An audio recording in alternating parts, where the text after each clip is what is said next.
Good evening. Good evening and welcome to the last ever Last ever, Last really is ever. this time. We've threatened it before, but then came back. we did come back on a part-time basis, but this is our last ever interview here for Claire on Wild Ginger Running. And yes, Sherlock is already kind of snoring between us. He's already on a blanket.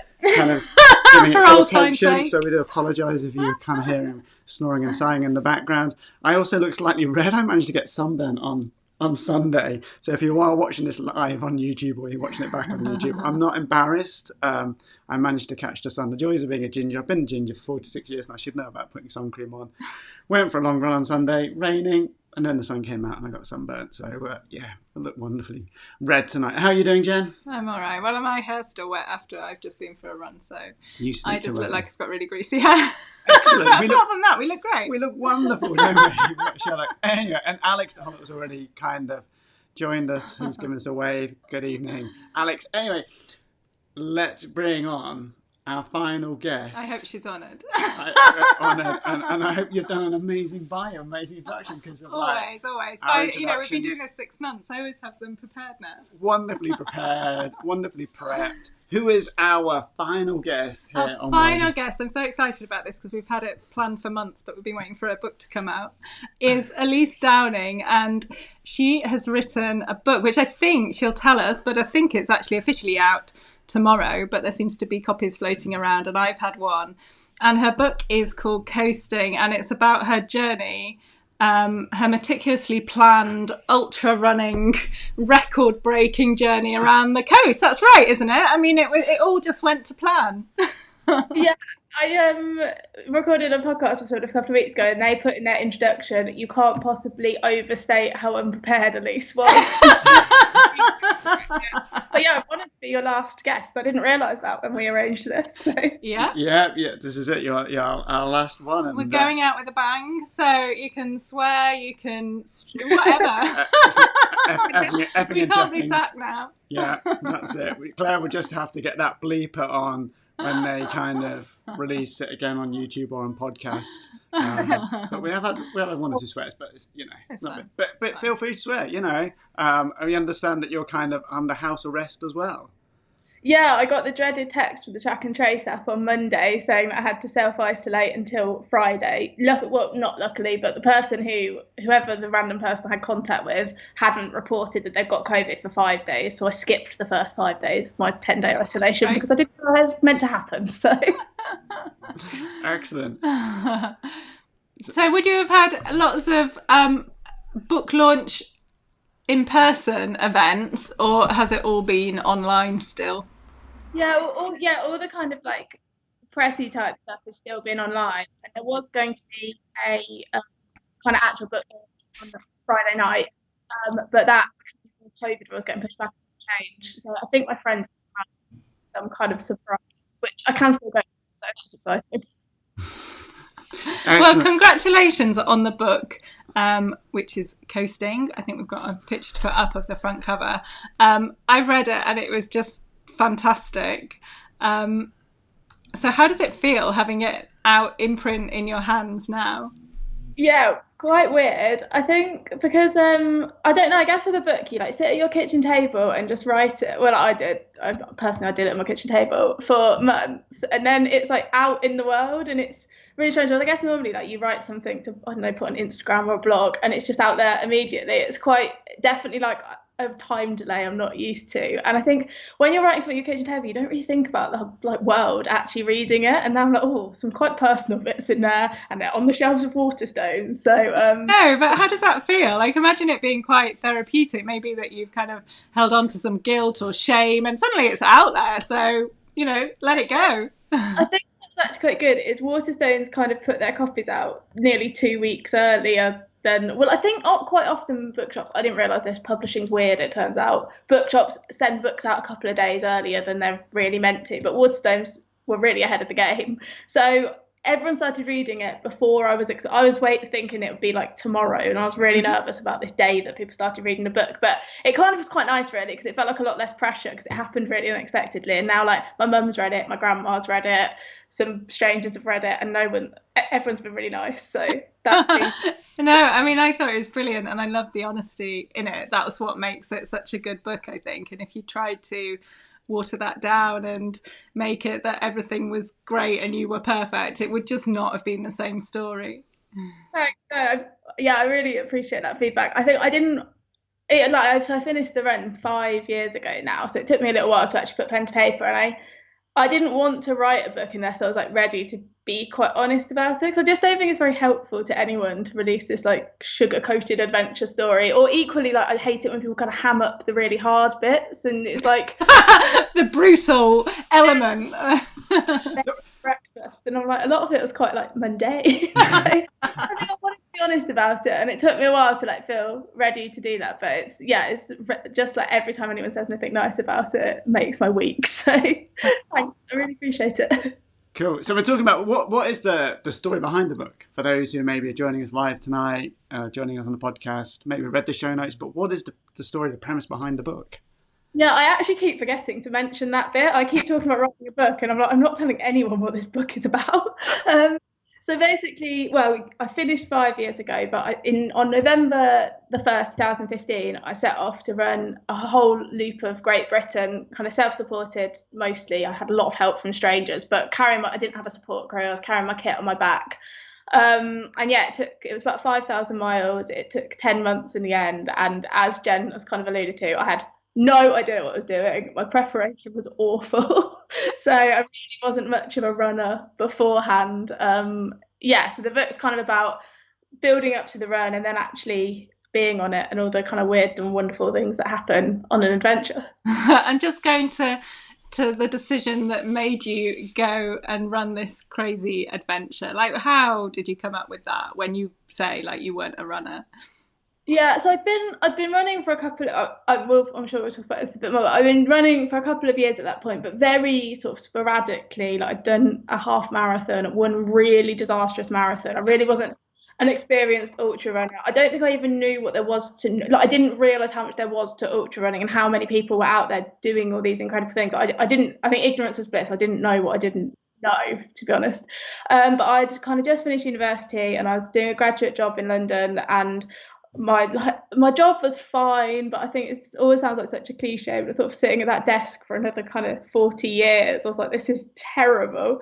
I had a not very nice boyfriend who kind of I talk about in the book, and I was living in a flat that took all of my kind of graduate salary in London, and I was just like, this is not what it cracked up to be. And I kind of always liked the idea of going on a big adventure, and then the idea to run around the coast of Britain literally just came to me when I was looking at a map at work one day to see if we could deliver something to a customer, and somehow it almost felt like the easy way out. I was like, if I do this, it will sound quite impressive and it'll be all exciting, and it'll be a really good excuse to quit my job and quit my job, leave my flat, rather than admitting that, because all my friends were kind of starting their careers and were really excited, and I was like, so going to big adventure felt like the easy way to not have to do that, basically. The ultimate avoidance. Yeah, so you talk about telling your boss in the pub, don't you?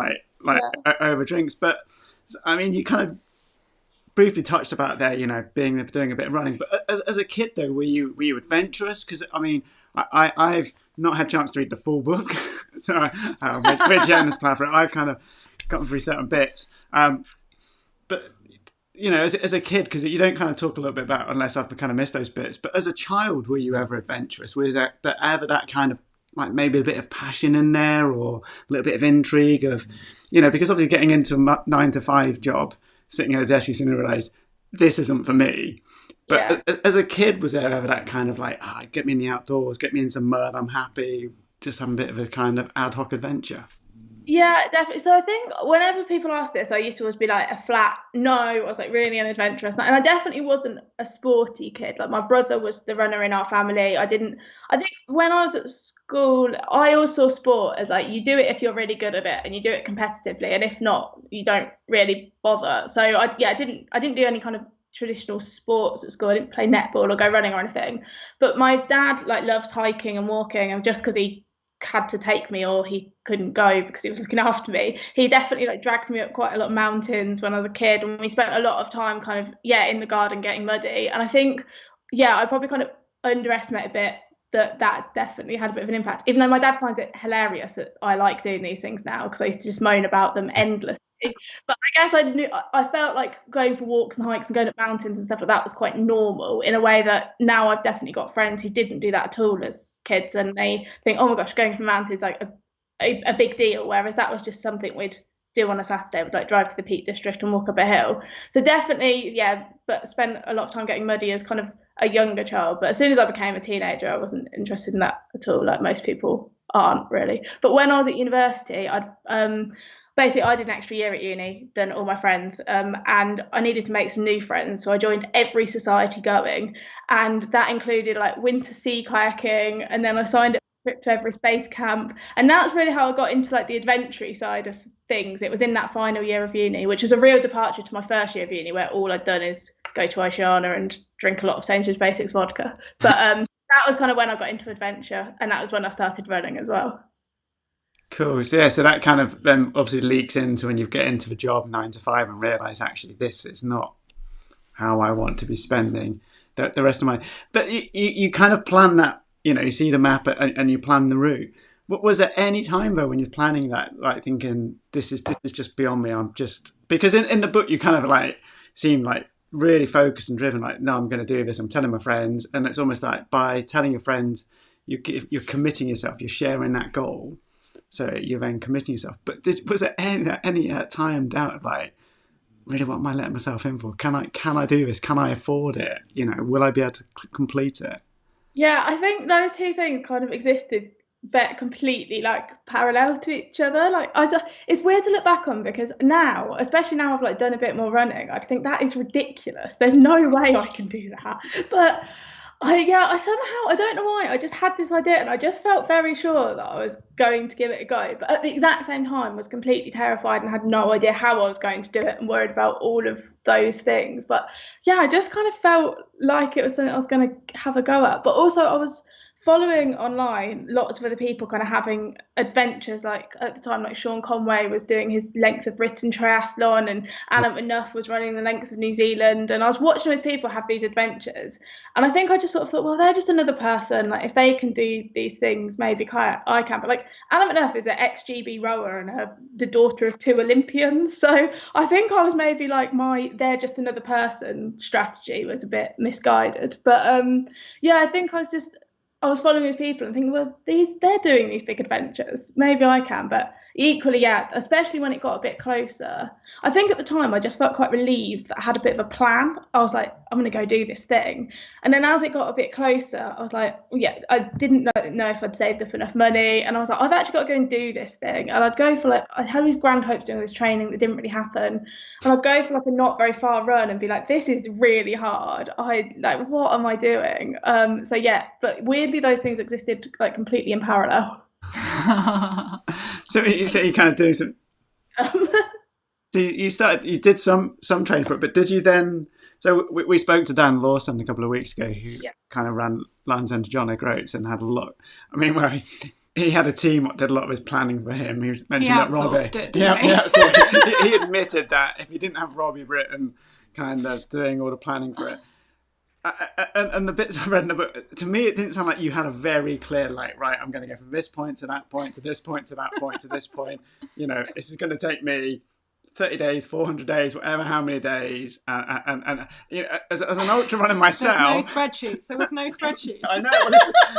As I went through the book, I was like, there's got to be a spreadsheet somewhere in this. There's got to be. I mean, you have them for 15-mile runs. So. Well, not so much for any event. So do I now. Like now, if I'm going for a 5K run, I've plotted the routes. I've got a spreadsheet. I've got so I am that person now. But at the time, I just didn't know. And I think also I think it almost seems a bit like I say it quite flippantly, that I was completely unprepared. But because it was so long, I didn't need to really hit the ground running on day one. Like when you're doing a really long run for a day or even a week, or even if you're doing something really long, but you're really trying to do super long miles every day, you obviously need to get to the starting point able to do that. Whereas I didn't really know how long it would take, and I was like, I could, at the beginning I wasn't really doing that much. Like, a lot of days I'd be running like 10 miles, sometimes less, then a bit more, and I feel like I almost built it up over those 10 months in the way they tell you to build up your like running mileage. Like, I probably was only adding like 10% on a week or whatever it is they tell you to do. And I think because it was in the UK, I just sort of felt like I could always just get a train home. It wasn't like I'd gone to the jungle somewhere. And I think for me, part of it was going and like just sort of finding all those things out. Like, it wasn't that I wanted to go and do this very like physical challenge. The physical part was almost just like the means to going on a bit of an adventure. So whereas now I'm definitely the spreadsheet runner at all times. I just, yeah. Get the laminator next, and then you have them laminated, and then they're not going to get spoiled. But I mean, talking about, so yeah, in the book you do have, and we're probably jumping ahead of ourselves in the book, but you do kind of, if we can say, have bailout points, or points where you then go home for a while and come back in. Now, for some people, they might go, well, that's not a very purist approach to it. That, you know, this is a bit kind of, hang on, you said you're going to do this route. But were you completely happy with that? Was it just part of the ethos? This was just a journey that you needed to complete, and then how many days, and then the way you did it, it wasn't a problem? Yeah, so I think in terms of kind of like, yeah, I went home twice, and actually I did really like grapple with that, because I did feel like it wasn't very pure. And the first time was, and I hadn't planned to go home at all. Like, I spent Christmas with somebody who had really kind of invited me to stay, and I really wasn't planning to. And then I got a bit injured and I needed to take a week off running, and I just thought there is no point me sitting, I think I was in Devon at the time, spending quite a lot of money to be somewhere when I could just get on a train and go home. Like, I think I was trying to act like I was having an adventure, like I was in the middle of a jungle somewhere, but I wasn't. And I was like, why am I, like, this is ridiculous. And then, so I don't know why I worried about that quite so much, but so yeah, I did go home twice in the end, and I think what I tried really hard to get across in the book is this wasn't meant to be like a really like purist trip. There were a couple of bits, like there's a bit I talk about where I ended up on like the side of a dual carriageway, and the options were either run a mile down this dual carriageway or like do like a 20-mile detour.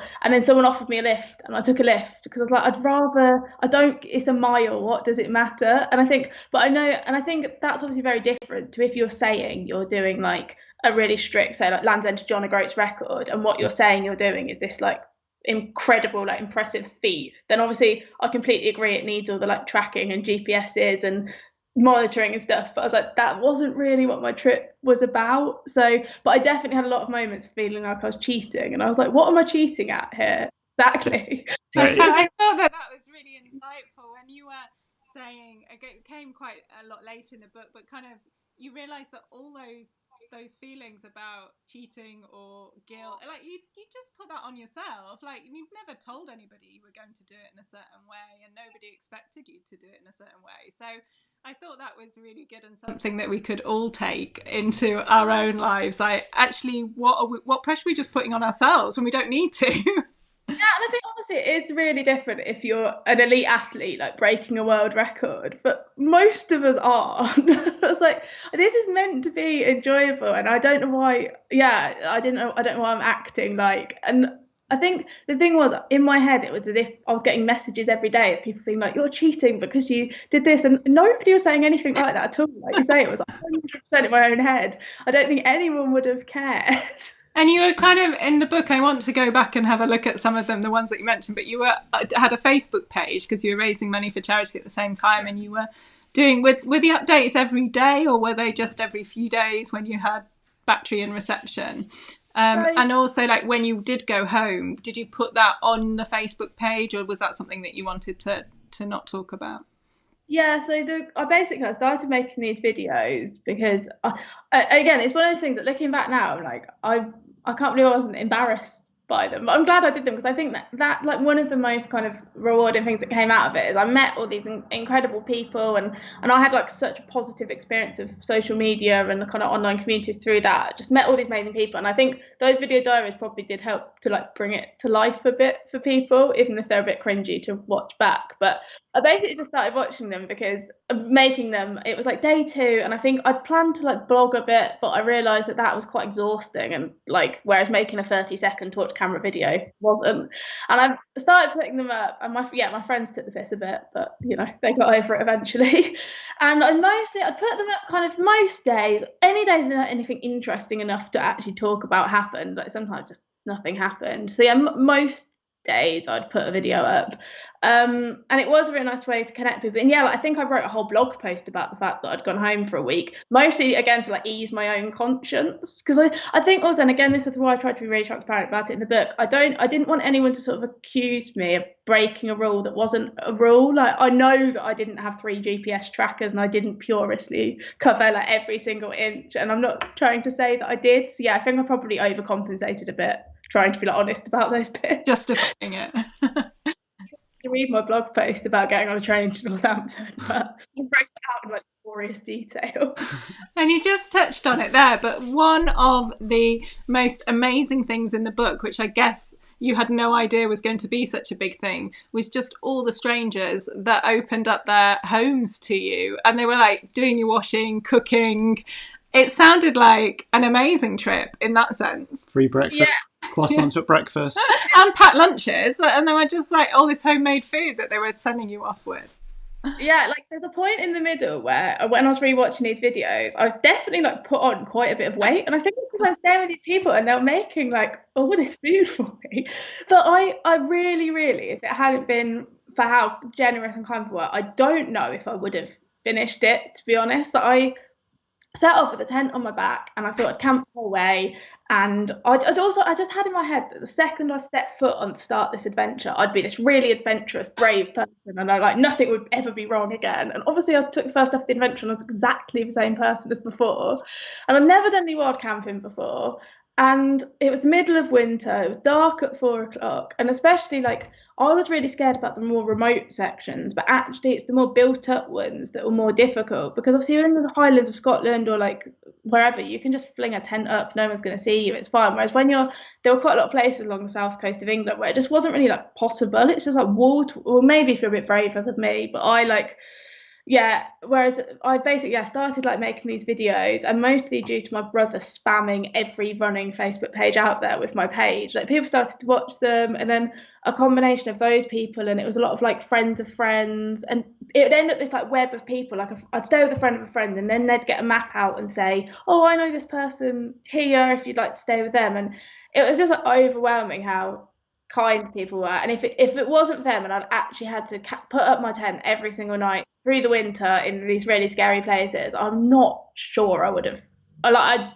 I don't have that much faith that I wouldn't have given up, to be honest. But there were times when it almost felt a bit too luxurious, and I was like, yeah, that's these people are being so nice to me, and they're being nice to me because they think I'm having a really hard time, but actually I've stayed with 5 other nice people to get here. So I definitely grappled with that bit as well. So you say you grapple with that, and how's you're talking about feeling safe, not feeling safe in the Highlands and not in other places, and with what's happened with the female runners talking about how unsafe they feel as a female runner. Did you ever have that feeling as well, as being alone, kind of walk on your own in fairly remote places sometimes, or even in built-up areas? Did you ever kind of feel a bit like, am I in the right place? Am I safe here? I definitely felt that more in like built up places, and I feel that more running around where I live in Bristol, or especially when I lived in London, than like I generally feel like quite safe in actually quite remote places, because I think for the most part people who frankly want to like do you harm don't lurk around on a coast path that no one's running down, whereas people unfortunately do horrible things to people, like in like statistically you're probably a lot safer in those kind of places. And my dad was actually like, people always ask him if he was worried, and he does a lot of kind of hiking and trail running, and he says the same. He was like, I feel way more worried about you when you're walking back to your flat late at night in London by yourself than I ever did when you were running around the coast. I felt that kind of things was fine. In terms of like staying with people, I didn't just like accept any offer that I had. Like I said, a lot of it would be like, it ended up this interconnected web of people, and it'd be a friend of a friend of a friend, and you'd stay with someone and they'd put you in touch with someone else. Or quite a lot of times it was people from like a running club, and there was this quite like central sort of like quite like safe kind of feeling network of people.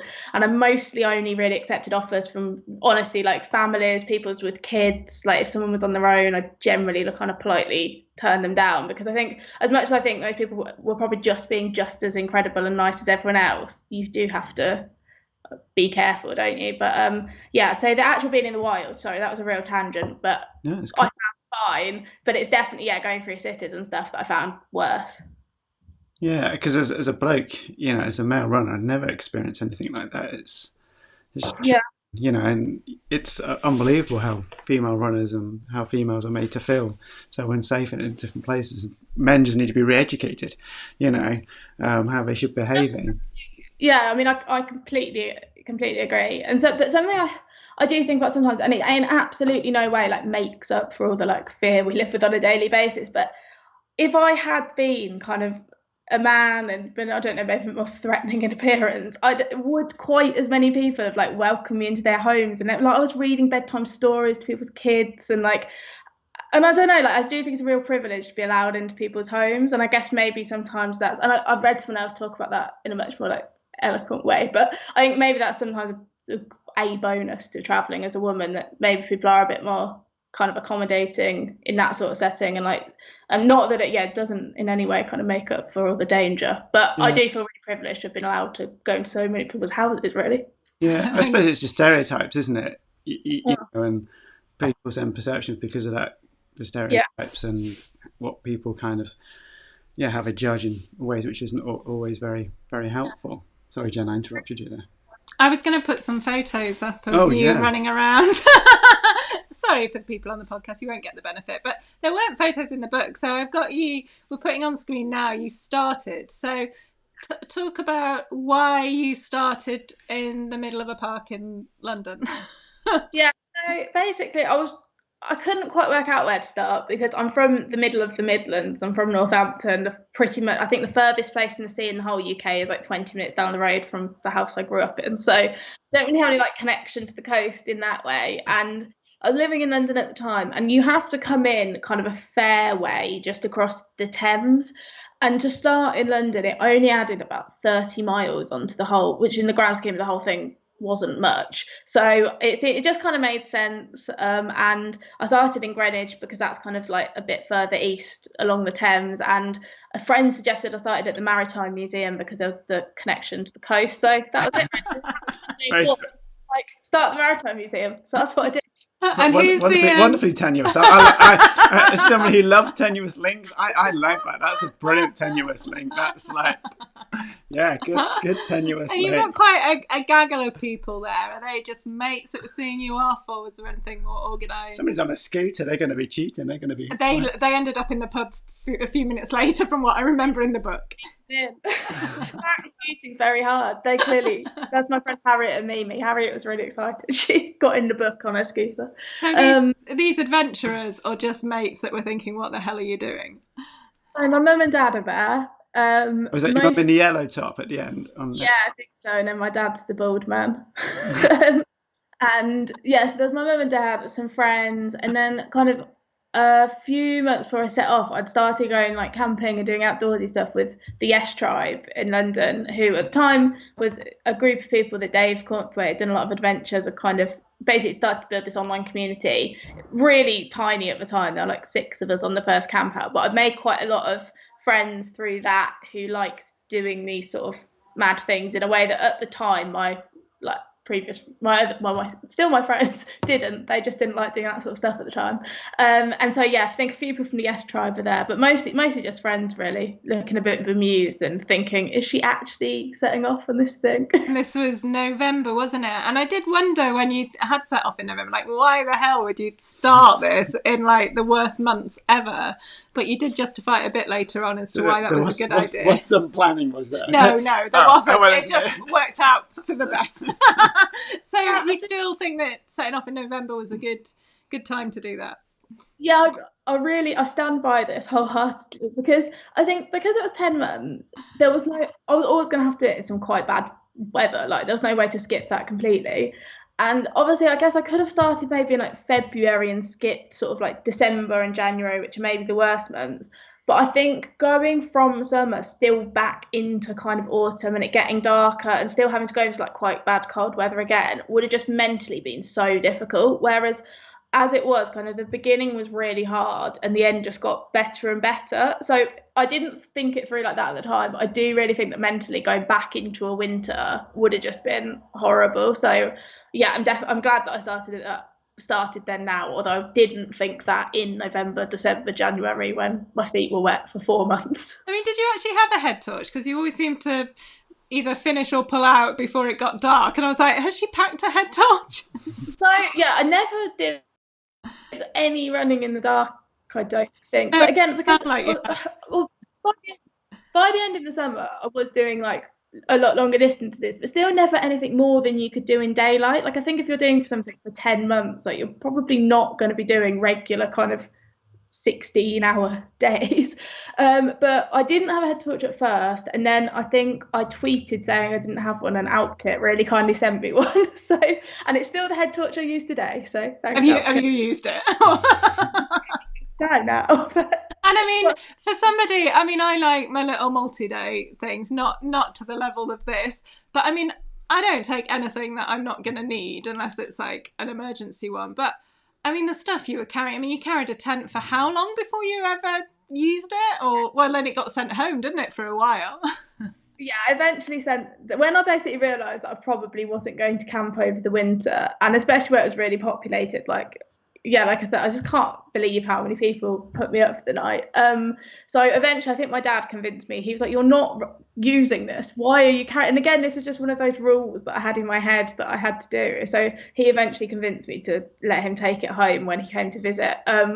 Yeah, so I think the only thing I think I had, other than the camping kit when I wasn't using it, that was completely surplus to requirements was the Rubik's Cube, which I will admit was not necessary. Did you finish with that? You didn't like think a few days later, actually, I'll just give this to someone because I'm never going to need this in the next 10 months or 8 No, it's about, yeah, somebody I stayed with, I started playing with this Rubik's Cube. It was her child. And then she made me take it the next day because we'd got really close to finishing it. I did finish it the next day. And I just really had this vision of like practicing it in all my free moments. I was like, this will be a really good thing. Like, it'll be really cool to say that I got really good at the Rubik's Cube. And I obviously never touched it again. It was. I mean, so... you were carrying a book at one point. You said you had a novel. And I'm like, what? The whole time. I still quite often carry a book on multi-day runs though, because there was so much downtime. Like I don't know what I would have done without a book. So I stand by the book as well, actually. What about a Kindle? Sure, isn't a Kindle better? Because you can. It's a lot smaller and lighter. Or is that just me being a lightweight geek? I just don't take. I took one when I walked the coast to coast, but yeah. If I'm running, no chance. Yeah, no, I took a book. I ran the Tour de Mont Blanc route with my dad a couple of years ago, and I had a book. I regularly run with a book. I stick by that. Is that so you can thwart off any men? And then that's just... And then in terms of clothes, so I've got a photo of you and your shoes that I think this is the pathetic hotel hairdryer that you're trying to sort those out. So you only had one pair of shoes, but what other kit were you carrying? So I had with me, basically I had 2 sets of running kit, and I would use one to run in at any given time, and then the other one would be like my dry set for the yeah, which I used to call my clean set, but quite often, or especially when I was actually camping a lot in the summer and I wasn't staying with people, I would have worn it for like 2 weeks at a time, but it just wasn't muddy and sweaty, so it was very clean. So that would just be so I had 2 sets of running kit, basically leggings in the winter and then shorts in the summer, and then I had a down jacket, a raincoat, a woolly hat for the evenings, like a cap for the warmer days, and that was about it really in terms of clothes. I think I had like 2 running t-shirts, shorts or leggings, sports bras, and then like a fleece top for the evening, down jacket, raincoat. It changed a bit seasonally, and because my dad visited every month, so quite often I'd swap kit in and out with him a little bit. Which again, is like quite different to if you're going somewhere really remote and literally what you go with is what you've got. Again, being in the UK, like I pass shops a lot, like I've ended up swapping stuff in and out quite a bit, which was good. I think just because I got bored of the sight of it, to be honest. So just, here you go, have this t-shirt, bring me a new one. Got a few holes in, You, but you didn't hit the laundrette at any point then? shouldn't need No, but 5-star get like a bed and breakfast. when I was staying with people, quite often they'd ask if I wanted them to do any laundry, and also I'd say yes. And I'd arrive with my little pile, and they'd be like, "Oh, we can do it all." And I was like, "No, this is all I've got, except for literally what I'm wearing." So, but generally, yeah. So if somebody did some washing for me, they'd wash like the dirty set, and then I'd swap, and the clean set would become the dirty set. And I think my like number one tip, if anyone's ever doing anything like this, is you just have to be like fastidious about keeping your dry set and your wet set of clothes wet and dry.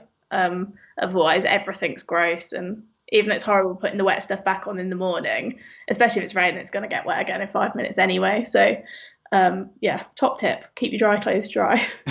Excellent. And talking about top tips, and even about rules, Alex the Hot Tot, who is mentioned on YouTube, is watching us live, says you always set your own adventure rules, which Jenny Graham said the same when her Around the World cycle. So yeah, I think it's interesting, isn't it, when we talked earlier about setting the rules, and like things like people doing the records and the fastest known times, it tends to be a little bit more parameters you've got to work in. But when you're doing these adventures, then yeah, you create your own rules, and it's not like you're trying to get around that coast in the fastest time ever. Yeah, and I think they're meant to be enjoyable to some extent. And I think obviously like to be able to go and do this thing, I was so lucky, so privileged. And if it was obviously there were a lot of hard moments. And I realised when I was trying to edit together a bit of a montage of videos last night quite how much I moaned about the weather, which like a break of record. And obviously these things are hard, but if you're not like fundamentally enjoying it, kind of what is the point? So I tried to see the bright side in it a bit, and then I think that's where the rules come in. Like there's no point just arbitrarily sticking to a completely made up rule when, like you said, obviously it's different if you're doing like an FKT or like trying to break a record. But I think for the kind of stuff I was doing, like what did it matter? Yeah. And talking about kind of suffering, so we've got the photo of your wonderful shoes on a chair. Oh my goodness me! You mentioned briefly as well earlier about having to go home because of an injury. So how did your kind of feet and your body then cope with this kind of continuous movement? Yeah, so they seem honestly like pretty well. I feel like I've been injured non-stop since then, but for that 10 months, pretty well. And I think probably, again, this is my just own kind of assumption. I don't know how scientific this is, but I think although I was doing kind of a lot of miles, and especially by the end, I had built up to that quite slowly, and they were all at a very like low intensity. It's not like I find I get really injured if I go out and start running, like trying to do loads of interval sessions on pavement all the time, whereas I was running on trails all the time, especially in the winter. It was so muddy. It was like I was basically swimming through. There wasn't any impact at any point to get injured with.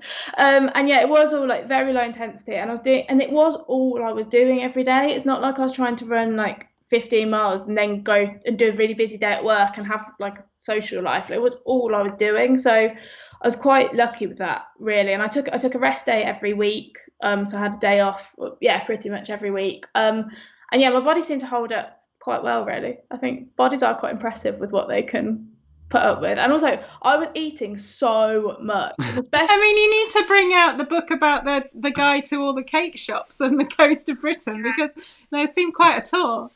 Yeah, but I think underfueling this kind of stuff is like such a surefire road to injury. And I mean, I was eating way too much at points. I think, like I said, I definitely put on some weight, which is quite impressive, really. But I don't know if that helps. Multi-day events, people tend to lose weight. When I've done multi-day, I've come back looking like a complete emaciated orphan you child. missed out the cake stops and the home cooking. I need to change my approach. In women, like underfueling is such a like reason for injuries and stuff, and yeah, I definitely wasn't underfueling basically. So I don't know if that helped as well. But yeah, maybe it's just luck. I just see the hairdryer in the shoe now. I thought it was a leg. Oh no, no, it's the hairdryer. I suddenly see it now. It's like, not that I have to get my eyes tested today. They're not that bad. But I just need I can see the hairdryer now. I can actually see that. I was going to say, like, with the complete lack of planning, you didn't even really know how far it was, because you said, well, I looked and there was anything from like 4,000 to 7,000 miles. I'm really impressed that you finished in the time you said you were going to finish, and you kind of planned, like, I don't know, like a month ahead. You said, I'm going to finish on this day, and it seemed to work out really well for you, that timing. Yeah, I think because so I thought it was about 5,000 miles based on quite a few people had like walked and cycled it, and that mostly seems what they'd done. And I think I'd be interested. Like I know Nick Butter's running the coast of the UK at the moment, but I think there are just so many different options in terms of like different bits and routes you could take and what kind of rules you had. So I think it'd be a tricky one to put like a really strict FKT to. I don't know, but yeah, I thought it'd be about 5,000 miles, and I think that, and then I'm roughly basically working out on what Anna McNuff's daily mileage was. I thought that would take about 10 months. She's doing about 17 miles a day, and I think it just became a bit of a self-fulfilling prophecy in the end, to be honest. Like I think I was like mentally quite ready to be done, and so I just started working towards. I was like, I need to do this amount. I think the first kind of 4, 5, probably the first half, I was really like getting to grips with it. I didn't have a clue what I was doing, and by the time we got into the second half, I knew roughly how far I could go each day and how long different sort of terrain would take and stuff. So I was able to plan it a lot more. And the second half was a lot better planned. Like I would generally sit down kind of a month in advance and work out almost like day to day schedule for the next month, and it was a lot better planned. There wasn't a spreadsheet, but there was a list on my phone. And also because I was staying with people, I had to do that a lot, because obviously you can't turn up to someone's house unexpected. Like if people are offering you somewhere to stay, they generally want to know roughly when you're going to show up. So basically the second half was a lot better organised, and I was probably working to about a month lead time, although it would change. Like things always change kind of week to week, but yeah, it got a lot more predictable, whereas at the beginning I was just like, what am I doing? I know, and it seemed like really, I think you'd done kind of, I can't remember if you were halfway ish, and then you were like, but I've got to do the second half in like half that time, and you just thought you can't possibly do that. But then you suddenly started really clocking up the big days when you seemed to be kind of around Scotland with the longer days as well. Yeah, and I think, like I said, that was probably more because at the beginning there were a lot of days I really just wasn't doing many miles, like, and at the time I felt a bit pathetic, and I was like, these like people think I'm on this really hard thing, and I'm like, it's like someone's doing like 8 miles, and I mean, I walk a lot now as well, and like I could easily walk that in like 2.5 hours. Like, what am I doing? But yeah, again, and it wasn't planned like this. It was just physically pretty much all I could do, and then as I kind of got a bit fitter and a bit better and more used to it, the bigger miles just seemed to like make sense. And then also the day that there became a lot more hours to do it in, like in Scotland, especially when I was camping and I didn't have to like get to someone's house at a certain time. Like it was light until about midnight a lot, like at the peak of summer. And it just kind of felt like it fell into place a bit. So yeah, it just seemed to all work out in the end. But there definitely was that moment halfway. I was like, I've got to do this again. You just think I'm going to be here years. But sometimes when we got the end a lot clearer in sight, it tends to motivate us, doesn't it? It tends to enable us to push that a little bit harder, to dig, and sharpens our focus, doesn't it? So it must have been as you kind of were then coming down that east coast, like, yeah, I'm on the homeward straight almost sort of thing. And I think the hardest thing at the beginning was that it was that just like never endingness of it, just the thought of like, this is going to go on forever. And I remember having a bit of a bit about 1,000 miles in, and I'd been going for a few months, and I was like, if I just told people that I was going on 1,000 mile long run, it's almost like irrelevant how far it is. It's just in the like really long way category, and I'd be finished now, and everybody would be really impressed. I'd be really impressed, and if I just picked something a bit shorter, that would be it. We'd be finished now. And it was that thought of like, I've got to do this distance, yeah, like another 4 times. What is going on? But and also I think, but I was quite conscious of not breaking myself. Like I think that's something like, yeah, I grappled with a lot. That I was like, if I on a day-to-day basis, it didn't necessarily feel like it feels when you go and run like 50 miles in a day and you get to the finish line, you're like, I literally can't walk another step. And I felt like it should feel like that, but I don't think you can't sustain that for that long amount of time. And I think I was quite conscious of, yeah, basically not like burning myself into the ground. Whereas when it got a bit more towards the end, I was like, well, it's fine if I sort of push it a bit, because I get to stop this at some point. So it doesn't need to be as sustainable. I've just put a picture of you grinning in front of the Southwest Coastal Path sign. I think just because I think you even say in the book, like, I should have just done this. And I'd be finished by now and not still have all these other countries to go. Honestly, yeah, I think that's how I felt a lot. And when I got to the end of the Wales Coast Path, I was like, this is a really long way. Why didn't I just do this? So yeah, I could definitely maybe recommend not doing a 5,000 mile run for your first big adventure. And then also you really peak too soon. Like, no one's ever going to be impressed by anything again. You sense that peaking too soon and not doing. But was there any points when you went home and you just thought like, "That's it, I'm just sacking this off. I've given it my best shot, done the best I can, very British about it all. That's it. I'm going to find the next adventure. I'm just going to go and do South West Coast Path or do the West Highland Way or something." There were a lot of moments where I felt like quitting, like almost on a daily basis in the winter. My mum said to one of my best friends at the finish line, she was like, "Thank God that's over. I can't have any more phone calls about this." Well, especially if you're talking about the shop, what's on the shelves at the supermarket. I don't realise about like doing these things. There's so much kind of like mundaneness to it and just a lot of like time to kill, and like my mum, I filled all that time with phoning my mum and just annoying her basically. And there definitely were a lot of moments where I wanted to quit, and the kind of way I just kept trying to be like, you just got to do like a bit, like just not thinking about the whole thing, just being like, got to do a bit more, and then also like trying to really focus hard on actually enjoying that bit. I was like, you need to do another week and like have a nice time, and then you can do another week and try and have a nice time. But I did almost give myself a bit of a get out of jail card. I think it was when I was in South Wales, and I think I was like, I've done the whole south coast of England, the whole southwest coast path. I'm like a bit of the way through Wales. And it was just the thought of running the rest of the way around Wales, then loads more of England and the whole of Scotland. I was like, this is ridiculous. So I made this bargain with myself that I could just run the rest of Wales up the west coast of England. And then when I got to Scotland, if I wanted, I could cycle around Scotland and kind of turn it into a bit of a duathlon. So I'd still done this whole loop. And I don't know if I ever would have actually done that, but I think I just needed to know that I could to carry on, because I think just the thought in my head of running that far was just too much. So I told myself I could, and then I got to Scottish Border and I carried on running and it was fine. But I think in general, like that's how I can do much better and go further if I know there's like, if I can stop, and it's like just do a little bit more and then you can stop. Whereas I think other people are much more motivated by there being no get out of jail card and it being like you have to finish. Whereas I definitely do better if I'm like even if I'm just going for a normal run, I'll leave the door being like, you can just do this bit, and then normally you end up doing the whole thing. So basically I told myself I could cycle around Scotland if I needed to. But you didn't. The other thing that I found really refreshing in the book is you kind of talking about how you funded this, because I sometimes look at what people are doing and you just think, well, that's for people that can afford to do that and afford to take a year off work, and I can't do that. So I think that was really refreshing when you were like actually struggling financially with the challenge.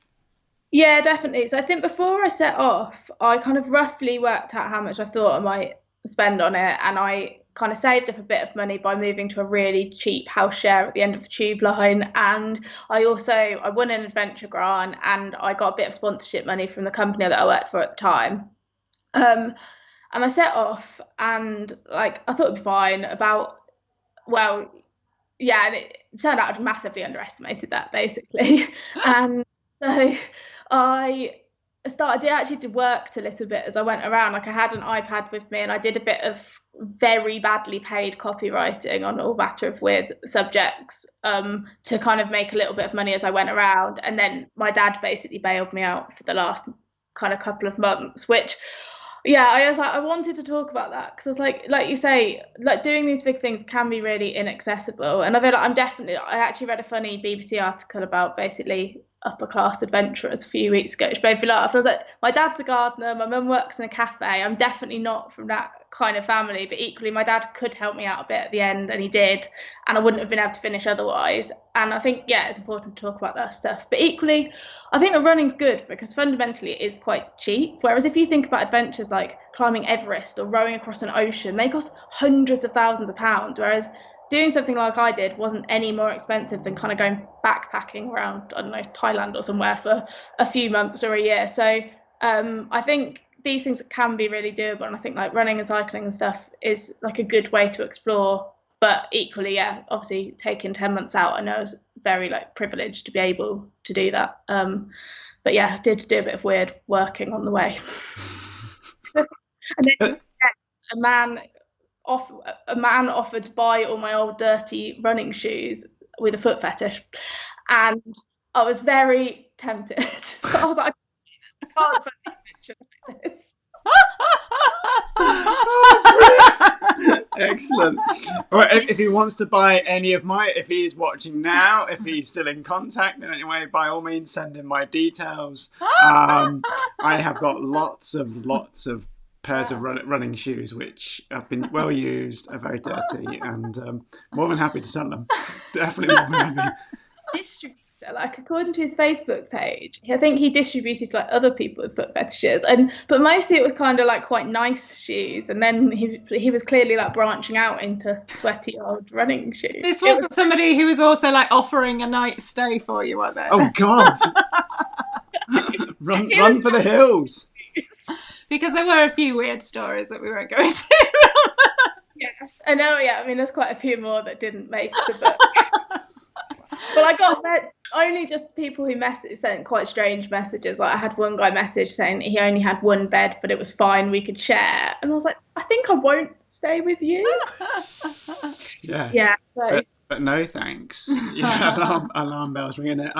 Maybe I'm now going to try and do some Googling search afterwards and go in some Facebook groups, see if I can sell my old running shoes. So one thing that the book didn't really have space for, I'm guessing, is kind of post-adventure blues and how you got back into normal life. Yeah, because you said this was like 5 years ago. So what's happened in those 5 years? So you say you're doing a bit more running, keep getting injured. We'll have to talk about that as coaches. But anyway, so yeah, what's been happening? Yeah, so I feel like I did all the things you shouldn't do when you finish an adventure. So firstly, if anyone was ever going to do anything like this, I would really think about factoring into your adventure planning some sort of like coming home fund, because I arrived home, I didn't have a penny to my name, and I was in my parents' spare bedroom, and I just had no idea what to do. So I ended up moving pretty much straight back to London. I took a job actually with my boss from before I went at a new company she was working for, and just kind of moved back to London. And I think something I was kind of worried about, well, not worried, but I was like, for a year, my whole life had just been doing this run. It all I'd talked about. I guess normally you have lots of different things going on in your life, whereas all I did was this run. And I was like, who am I when it finishes? And so I moved back to London. I moved in with one of my best friends, and I basically just spent the next year going to the pub a lot. I started dating someone who didn't like going outside, so I didn't go outside at all. I didn't do much running. I did a bit of sporadic running, but not much really. And then basically did that for about a year, and it was fine. But I think I would have been a lot happier if I carried on doing some sort of movement rather than just going straight from running for a year to going to the pub for a year. And then I started running again a bit, classic, built up, just started doing way too much too soon, got injured, and then once that had healed, to try and stop getting injured again, I started doing some sessions with a running coach to help teach me what sort of strength stuff I needed to do. And I think by virtue of the fact I was paying him, he started me on a running plan, starting almost completely from the bottom again. And by virtue of the fact I was paying him, I religiously did those runs on my plan. And this would have been 2018, so 3 years ago now. And kind of just, got really into running again, just as part of my everyday life. And now I'm joking a bit when I say I've been injured constantly since, but I've definitely had more injuries than I did on the run. But and now most of my social life revolves around not just running, but hiking and camping and going on adventures. And it's I moved to Bristol about a year ago now, and I was like, I knew I'd be fine moving to a new city, because I was like, I'll just join a running club. And I feel like that's my whole life now in a nice balanced sort of way. But I definitely had a year or so of just and it did feel like a lot of pressure, there's a lot of what next, and I was like, I don't want to go on another 10-month run, I just want to be able to just want to sleep in my own bed. But you said you had that itchy feet at the beginning of the book, what led you onto the journey going back, working in office. And we often talk about as runners having sometimes the kind of runner's blues, or a bit of a fallout post a big event sometimes, or we've done a big challenge. Did you just adapt straight back into it? Did you kind of were you mourning not having that kind of experience you was having, waking up and I've just got a few, do X amount of miles a day, get to that point, but now all of a sudden in 9 to 5, bish bosh bang, routine again? Were you not kind of going, like, sat there looking out the window, daydreaming, going, oh, I wish I was on the coast of Scotland again? Oh yeah, definitely. Like I was pretty miserable, to be honest. Yeah, definitely. Like I was a nightmare, and yeah, it definitely wasn't my like happiest period. And I think it was that kind of, yeah. And I think it was when I started like running again and found ways to kind of incorporate that into my everyday life a bit more. Like I really strongly believe that we can do so much like running and having adventures like after work and at the weekends and in your annual leave. And up until November of last year when I went freelance, I had like a full-time 9 to 5 job for the whole time I finished doing the run, and everything I was doing was just in my spare time. And I think it's when I actually started doing that in my spare time, I realised that I didn't need to be on a 10-month adventure to get a lot of the things that I loved about being on it in my everyday life. Like I think getting up early and going for a run to see the sunrise, a lot of times it's almost as good. So yeah, I think it was building that into my everyday life that kind of made me get a bit more balance. I think. And I also, went from working at a tech startup to I started working at walking charities and like an outdoor events company, and that being that thing that like you're passionate about being a bit part of your everyday life. But I don't think that has to look like being a full-time adventurer. Yeah, I was going to say because they are full-time adventurers, and one of the things that really came across in your book, you were very open about the reasons you were doing this, and it wasn't like the fact that you were inspiring people came later and maybe was something you found it difficult to accept, but you were kind of really honest about the reasons, and there was a bit of, well, I want to be able to tell people I did this, and we don't get that from the all of the full-time adventurers. I'm trying to be quite polite, but I mean, like, it's our last episode. We can say whatever we like. No, I'm not naming names. Be bitchy as you want. Come on, this is what people are tuned in for tonight. They're tuned in for swearing. Nobody wants the running chat. Come on, let's go through them. And, We've got photos and all like that. No, we haven't got photos. No, but I mean, it's that kind of, I don't know, like, I think I said to you before, like I sometimes feel that people want the recognition in a book and then work backwards from there, and you just didn't do it. You did it the other way, where this all seemed to happen by chance later. Have I said that diplomatically? Yeah, well, I mean, I don't think it was a question, though. You bitched about it a few times to me. Let's say. So could you have kind of moved on from this, become a full-time adventurer, set yourself up with speaking, and then I guess there'd be that pressure to what next, and like, oh, well, I'll have to walk backwards around the coast of Britain or something like that. Around the coast of Australia.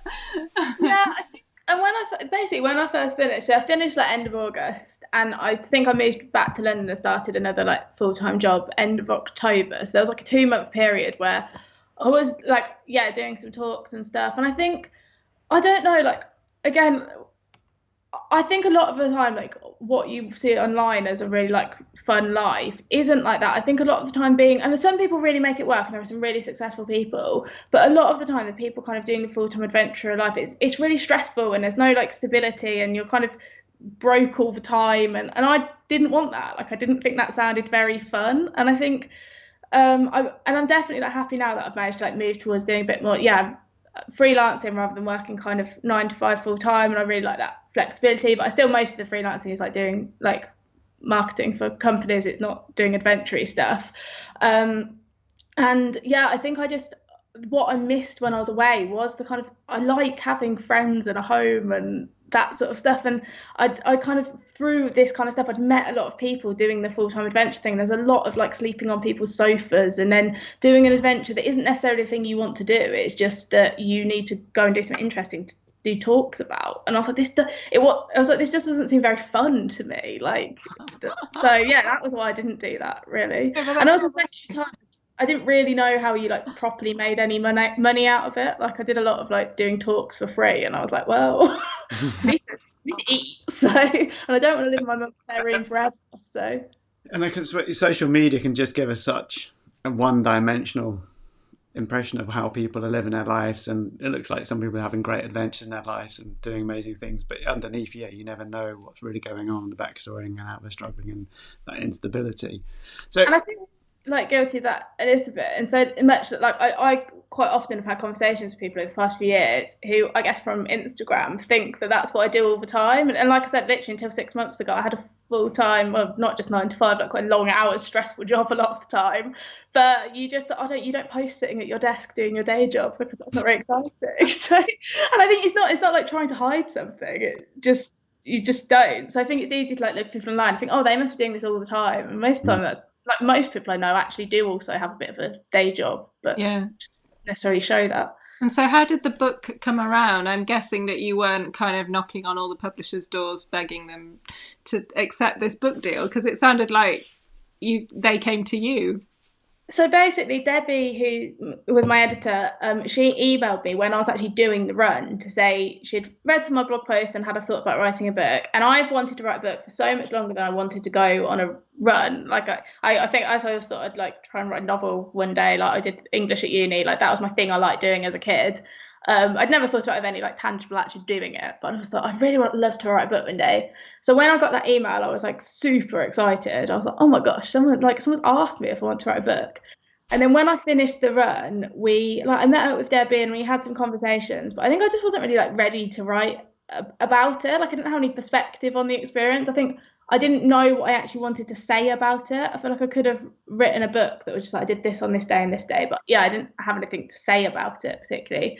And then kind of life just got in the way. Like I was always working, busy.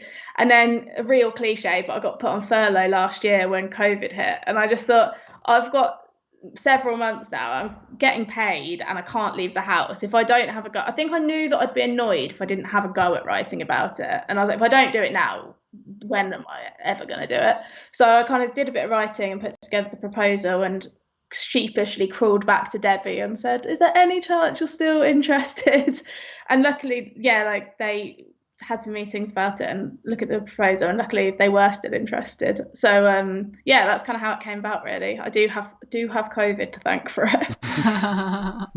But it's a great book, and your style of writing is wonderful as well. It's very kind of matter of fact, but then also very open and honest, which is always kind of refreshing in these books as well. So yeah, your degree has paid you well. I was useless at uni. My lecturers probably don't even know my name. I went to so few lectures, so yeah, I probably can't give that too much credit. But no, I think that creativity then that was always kind of brewing in there. Well, we've kept you chatting for an hour. Normally these interviews are for an hour, and we always tend to over run. Chris Williams has just popped in and said he couldn't run for a bus, never mind around Britain. Fair play. I'm sure Chris, read the book. You'll be around Britain in no time. And I'm sure if it was really late for work, he probably could actually sprint for that bus. We also got a really good message from Sarah. Hi, Sarah. Early on, and she said, I really enjoyed following Elise's trip when I was very bored in my old job. It was so fun to watch and inspired me to do more solo trips and to run. That's Alyssa, who now is based up in Edale and kind of does coaching as well. And inspires lots of people with their she careers. Does her own podcast as well, kind of recording outside, so it's just quite exciting. Yeah, so that inspiration just kind of leak through, doesn't it? And that was what I was going to ask, really, because I don't have 10 months to go and run around Britain, because I also have a mortgage and a dog and a husband. But like, how can we be adventurous? I'd let you go out for 10 months. That's the dog I'd miss. Oh, thank you. How can we be adventurous in our kind of normal lives? You already touched on just getting up and going out for a run in the morning, but how can I make the most of just a weekend? Yeah, I think a good thing about the UK is obviously it's not a huge country, and we do have some like fantastic national trails and stuff, and there's quite a lot of them that you can do over kind of like a few days or a week. Like the West Highland Way, my friend ran the 2 Moors Way, coast to coast across Devon a few weekends ago that we crewed, and that was like fantastic. Really want to go and do that. And I think, yeah, if you just, there's a great Wikipedia page of long distance trails in the UK, and loads of them are like really well signposted. Obviously, you can take a map if you're much more sensible than me. We didn't talk about map reading today. It sounded like you were a bit better by the end. Yeah. And yeah, I think there's loads of fantastic things we can do. But I also, I think one of the main ways I do stuff is I can't drive. I don't have a car. So I use like moving as like a mode of transport a lot. And I think that was the thing that actually I started working for a walking charity when kind of after the run a couple of years later, and we were doing a step count challenge at work. It was when I still lived in London. I used to get the tube everywhere. And I just like walking or cycling everywhere instead. And I think that is the thing that, like, without being too cheesy, like, did change my life. Like, just not sitting on the tube every day and instead, like, walking or cycling for like half an hour to work, like, doing this stuff in that, like, quite day-to-day way, I think is more important sometimes than going on a big trip every now and again. But I think the national trails in the UK are great. So check those out. Cool. And Coast Path, any of the Southwest Coast Path is great. Cool. And do you have any kind of adventure plans kind of coming up now? Things like you talked about being into running, so you got plans to do any ultra marathons or races or events or other challenges coming up in the next year, 2-3 years? Yeah, I've got a few things. I'm running Hadrian's Wall with a couple of friends over a weekend in September, which I think would be fun, like the first thing really since COVID. And then hopefully, kind of COVID allowing, I'm doing the Ultra X Mexico race, which is 250k through the Copper Canyons in November. And I think, like a lot of people, like, Born to Run was one of the main reasons I thought running seemed like a good idea. So I'm really excited to do that, hopefully. And then closer to home, I'm doing the Cape Wrath Trail next year, which I was meant to do last year, then this year. I'm finally doing it next year, which feels terrifying because it's a really long way. So the actual race, or just for trail? The actual race. Have you done it? I did the first year. He won it. You need to. Yeah. And it seems really scary. It's such a long way. Yeah. Do you remember in Britain? Yeah, it's not. It's a long way. Why don't you just like run up to the start, and by the time you get to Fort William, you'll be warmed up. That'd be a warm-up train. Oh, it's a brilliant race. I mean, Shane Odie is a brilliant race organizer, and it's just a fantastic. I think it's one of the best races I've ever done. The route is just amazing. I mean, we were fortunate with the weather, but it's just a stunning route, and the days kind of mix and match, and you get some easier days. It's a brilliant race. Fantastic, excellent. Oh, great. So awesome, yeah. Well, we'll keep an eye out because we've got some athletes doing Cape Wrath in a couple of weeks' time in the August edition, and then next year. So we'll keep an eye out for you then. So yeah, good luck with Mexico. We've had some more comments live on YouTube. Lawrence Walters said, sorry. I do you want me to read them because you haven't got your glasses on? Lawrence Walters says, awesome book, Elise, great read. Megan Davis says, you are amazing. She did that in capitals, so I could read that bit. That's in capitals. Actually my friends. I said, is that one of your friends? Oh, she's not been helping you a bit. Excellent. Well, your friends are bigging you up. Brilliant. Jonathan Russell says, excellent, good fun, thanks. Excellent, fantastic. Right, well, everybody needs to get off, I think, for the football. But thank you so much for writing the book and then coming on to talk about it. I loved it. Oh, thanks so much for having me. And I'm glad, I feel honoured to be your last episode. I know. Well, it's been great I'm having you on. taking 10 months off to run around the coast of Britain now, so I'm inspired. I do occasionally get an email from someone saying they're going to do it and asking if I can like help and if I've got any planning sheets. It's like, it's not that I don't want to help, but I've got nothing I can offer you because I didn't do any planning. I was like, if I had spreadsheets, I'd send you them. Now you can just send them to Waterstones. Go and read the book. Oh, Megan Davis says she was shouting. So but thank you for shouting and making it loud. Brilliant. Well, good luck with the rest of the year and training for Mexico. And if you do Mexico and Cape Wrath and you get some adventures, definitely write another book about those. That'd be awesome to read. No, it'll be boring. They'll all be organised. I'm sure there might still be some adventures happening in those. So brilliant. Well, all the best. So much. Yeah, and we look forward to seeing you at some races and maybe seeing Cape Wrath next year as well. Thank you so much for joining us. Goodbye. Oh, fantastic. Brilliant. Well, let me get rid of that as well. Clear out the covering my face up there with a book cover. There we go. Excellent. Brilliant. Well, awesome guest there. Hopefully people are now inspired to go and have their adventures and make their own rules up. Yeah, don't create your own rules, go and have your own adventures.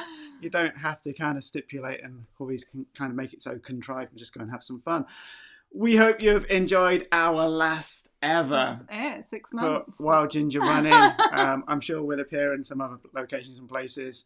Thank you for all your wonderful comments we've had while we've been doing the interviews. It's been great, and also some of the feedback we've received from people who have listened to us on the podcast, or listened to us on YouTube, or watched us on YouTube. And yeah, it's been good fun, hasn't fantastic. it? Yeah. So thank you for joining us. Stay safe out there. If you're on a run with listening to us, we hope you had a good run again, and we'll maybe see you out on the trail sometime. I hope so. Yeah. Bye bye, everybody. Take Thank care. you. All the best. Bye.